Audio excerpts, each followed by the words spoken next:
5 साल के बाद मिलने वाला मिश्र धन 3 साल बाद मिलने वाले मिश्र धन का 1 सही 1/4 गुना है। ब्याज की दर क्या है, रेट ऑफ इंटरेस्ट क्या है। बहुत बढ़िया सवाल है, ढंग से समझो ढंग से। देखो इतनी बात मैं अच्छी तरीके जानता हूं कि सिंपल इंटरेस्ट बराबर होता है अमाउंट माइनस प्रिंसिपल, बता चुका हूं। कोई धनराशि सिंपल इंटरेस्ट पर निवेश की गई, अब सवाल बोला है the amount to which it had grown in 5 years was 1:1/4 times the amount to which it had grown in 3 साल। 5 साल बाद जो अमाउंट है वो 3 साल बाद वाले अमाउंट का 1 सही 1/4 गुना है, 5/4 गुना है। सवाल में यह बोला गया है कि 5 साल बाद जो अमाउंट है, 5 साल बाद जो अमाउंट है वो 3 साल बाद वाले अमाउंट का 3 साल बाद वाले अमाउंट का 5/4 गुना है। क्या आप इस बात का मतलब समझ पाते हैं? 5 साल बाद जो मिश्र धन है वो 3 साल बाद वाले मिश्र धन का 5/4 गुना। इसका मतलब यह है कि 3 साल बाद अगर आपका मिश्र धन 4 रुपए है, 3 साल बाद अगर आपका मिश्र धन 4 रुपए है तो 5 साल बाद मिश्र धन 5 रुपए, 5 साल बाद अमाउंट 5 रुपए। यहां डाटा बहुत आसान है, डाटा कैलकुलेटिव लेंथी भी दिया जा सकता है। 5 साल बाद जो अमाउंट है वो 3 साल बाद वाले अमाउंट का 5/4 गुना है। अगर 3 साल बाद अमाउंट 4 रुपए है तो 5 साल बाद अमाउंट 5 रुपए है। देखिए बच्चों 5 साल के बीच में और 3 साल के बीच में 2 साल का गैप होता है, 2 साल का या 2 साल का गैप है। 4 और 5 में तो 1 रुपए का गैप है। तो कैलकुलेशन कम करने के लिए रेशियो तो है, इस रेशियो को 2 से गुणा कर दो। 4 5 को मैं ऐसे भी तो लिख सकता हूं 8 10, 4 5 को मैं ऐसे भी तो लिख सकता हूं 8 और 10। आप बोलोगे हां जी सर बिल्कुल लिख सकते हैं। ऐसा मैंने क्यों किया आप बताओ। 3 साल बाद अमाउंट 8 रुपए है, 5 साल बाद अमाउंट 10 रुपए, अमाउंट 8 रुपए से 10 रुपए हो गया तो अमाउंट कितना बढ़ा, 2 रुपए आपका अमाउंट बढ़ा। कितने सालों में, 2 साल में। ये अमाउंट बढ़ क्यों रहा है, ब्याज मिलने की वजह से। यानी कि 2 साल का जो ब्याज है वो 2 रुपए, 2 साल का ब्याज 2 रुपए है। बात समझ में आई? लॉजिकली सोचो मेरे प्यारे भाई, ध्यान से सुनना। 5 साल और 3 साल के बीच में 2 साल का गैप है, यहां भी 2 का गैप बना लेता हूं, कैलकुलेशन कम होगी। 4 5 था ना, एक का अंतर था, रेशियो को 2 से गुणा कर दी। 3 साल बाद अमाउंट 8 रुपए, 5 साल बाद अमाउंट 10 रुपए। 8 रुपए का अमाउंट 10 रुपए बन गया, 2 रुपए बढ़ गया। 2 रुपए अमाउंट क्यों बढ़ गया, अमाउंट क्यों बढ़ रहा है, ब्याज की वजह से। यानी कि 2 साल में क्या है आपको 2 रुपए ब्याज मिला है। तो 1 साल का ब्याज कितना है, 1 साल का मेरे दोस्तों ब्याज कितना है, 1 रुपए। 1 साल का ब्याज कितना है मेरे दोस्तों, 1 रुपए। बोलो हाँ, आप बोलोगे हाँ जी सर। अब आपको निकालना है प्रिंसिपल, प्रिंसिपल भी तो निकालना पड़ेगा। अगर 1 साल का ब्याज 1 रुपए है तो 3 साल का ब्याज कितना होगा, 3 रुपए। आपको प्रिंसिपल पर 3 रुपए ब्याज मिला, तब जाके अमाउंट मिश्रधन 8 रुपए हुआ है। तो प्रिंसिपल कितना रहा होगा, 5 रुपए प्रिंसिपल रहा होगा। 5 रुपए पर 3 रुपए आपको ब्याज मिलेगा, तभी तो 3 साल बाद अमाउंट 8 होगा। बोलो हाँ, हाँ कि ना। आप बोलोगे हाँ जी सर बिल्कुल सही, बात एकदम करेक्ट है।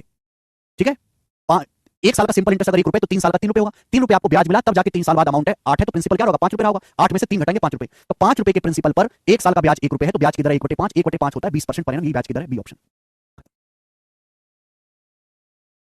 देखो ये भी तो ब्याज की दर निकालने वाला सवाल है। मैं चाहता तो भैया केवल आपको ये सवाल करवा के खत्म कर सकता था। ये होता ब्याज की दर निकालने वाला सवाल, आप खुश होते, ज्यादा खुश होते। लेकिन क्या आप ये क्वेश्चन सीख के इन सवालों को कर पाओगे क्या पेपर में? ये सब सवाल कर पाओगे? नहीं, इनको कोई सिखाता ही नहीं है। एक तो बच्चे कहते हैं ना पेपर नहीं हो पाता टाइम लिमिट में, और इनमें कोई फॉर्मूला नहीं लग रहा, कोई फॉर्मूले से सवाल नहीं हो रहा, कोई दुनिया का फॉर्मूला नहीं कि सवाल में फॉर्मूला लगा के आंसर आए, केवल लॉजिक से आएगा। समझ में आई? ठीक है मेरे दोस्त, आप बोलोगे हाँ जी सर बिल्कुल सही। आगे चलेंगे, 2 सवाल और हैं, फिर जो है सारे टाइप समाप्त हो जाएंगे। 64 65 रेट ऑफ इंटरेस्ट निकालने वाले करेंगे। सवाल नंबर 64 बनाओ। सीजीएल 2023 के पेपर का सवाल है, जल्दी से बनाएं। यदि समान ब्याज दर पर 4 साल के लिए 500 रुपए और 2 साल के लिए 700 रुपए पर सिंपल इंटरेस्ट मिलाकर 280 रुपए है तो ब्याज की दर क्या है? बहुत बेसिक सवाल है, आता है ऐसा क्वेश्चन एग्जाम में। यदि समान ब्याज दर पर 4 साल के लिए 500 रुपए और 2 साल के लिए 700 रुपए पर सिंपल इंटरेस्ट मिलाकर 200 रुपए है तो ब्याज की दर कितनी है? ब्याज की दर कितनी है? देखो इस सवाल को बच्चे क्या करेंगे, R% मान के करेंगे। बच्चे क्या करेंगे दोस्तों, ये सवाल पेपर में आएगा कि माना ब्याज की दर R% पर एनम है, तो बोला क्या आप कैसे करेंगे बच्चे कि 500 रुपए पर R% की दर से 4 साल का ब्याज और 700 रुपए पर R% की दर से 2 साल का ब्याज। ये तो होता है ब्याज बराबर सिंपल इंटरेस्ट। सिंपल इंटरेस्ट क्या होता है, प्रिंसिपल गुणा रेट परसेंट गुणा टाइम। ब्याज मिलाकर कितना है, 280 रुपए है। यहां से क्या आ जाएगा, 500 चौका 2000 और 1400 3400 का R% 280 रुपए है। ये आ गया बेटे, R% की वैल्यू आ गई 280/3400, R% की वैल्यू आ गई। लेकिन आपका आंसर किस में, फ्रैक्शन में आपसे आंसर पूछा, परसेंटेज में आंसर पूछा है तो गुणा 100% ही आएगा। अभी किससे जाएगा, 2 से 140 बार और ये जाएगा 17 140/17 17 8 136 बच गया 4 8 सही 4/17%। सी ऑप्शन इस सवाल का आंसर आएगा। बच्चे ऐसे करेंगे, ऐसे किया ना आप लोगों ने, ऐसे किया।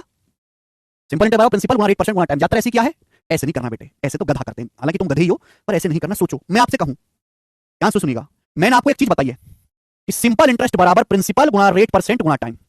ये चीज मैंने आपको सिखाई है। मेरे बालक कैसे करेंगे, सिंपल इंटरेस्ट बराबर प्रिंसिपल गुणा रेट परसेंट गुणा टाइम। मैं आपसे कहता हूं 8,000 रुपए पर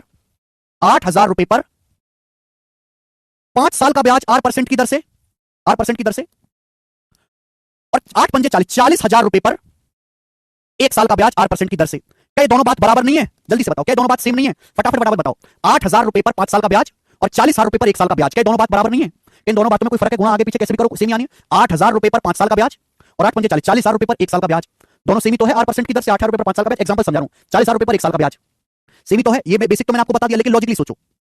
100 रुपए पर 1 साल में लगने वाले ब्याज को ही रेट ऑफ इंटरेस्ट कहते हैं। 500 रुपए पर 4 साल का ब्याज, 500 रुपए पर 4 साल का ब्याज तो 500 चौका 2000, 2000 रुपए पर 1 साल का ब्याज, 2000 पर 1 साल का ब्याज। 700 रुपए पर 2 साल का ब्याज, ₹700 पर 2 साल का ब्याज, 700 दूनी 1400, 1400 रुपए पर 1 साल का ब्याज, तो टोटल कितना हो गया? 3400। 3400 रुपए पर 1 साल का ब्याज ही कुल मिलाकर 280 रुपए है।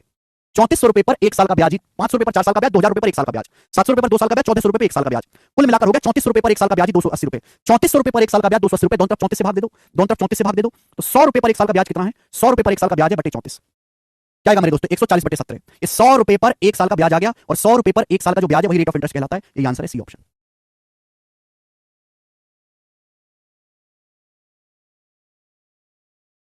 ठीक है। हम्म कल तो करी थी तो हो गई ठीक।